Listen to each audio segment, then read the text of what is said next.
ম্যাচের পর কোনো অভিযোগ নয়, মেসিকে প্রশংসায় ভাসিয়ে যা বললেন মিশরের অধিনায়ক মোহাম্মদ সালাহ।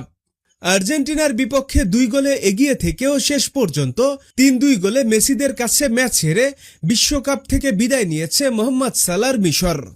এদিকে এই পরাজয়ের পর মিশরের কোচ সরাসরি রেফারিকে দোষ দিয়েছে, কিন্তু ব্যতিক্রম ছিল মোহাম্মদ সালাহ। ম্যাচের পর তিনি উল্টো মেসিকে প্রশংসায় ভাসিয়েছেন এবং বলেছেন, ম্যাচ হেরে হতাশ হয়েছে, কিন্তু মেসির বিপক্ষে খেলতে পারা গর্বের বিষয়। তিনি ফুটবল জগতের সবথেকে সেরা খেলোয়াড়। আমি মনে করি এবারের বিশ্বকাপ মেসির হাতেই উঠবে, তার জন্য শুভ কামনা রইল। এদিকে শেষ 16 ম্যাচে মিশরের বিপক্ষে অবিশ্বাস্য দুর্দান্ত, এক কথায় অকল্পনীয় একটা কামব্যাক করেছে মেসিদের আর্জেন্টিনা। শুরুতে লিওনেল মেসি পেনাল্টি মিস করে কিছুটা হতাশ হয়েছিল। এরপর যখন মিশর 15 এবং 67 মিনিটে গোল করে এগিয়ে যায়, তখন হয়তো অনেকেই ধরেই নিয়েছিল এই ম্যাচ আর্জেন্টিনা নিশ্চিতভাবে হারতে যাচ্ছে, কিন্তু মেসিরা হাল ছাড়েননি।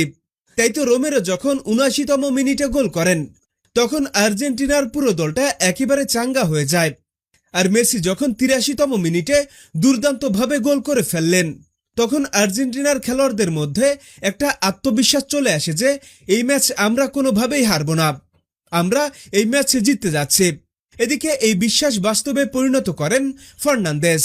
তিনি 92তম মিনিটে গোল করে আর্জেন্টিনাকে দুর্দান্তভাবে জয় এনে দেয়।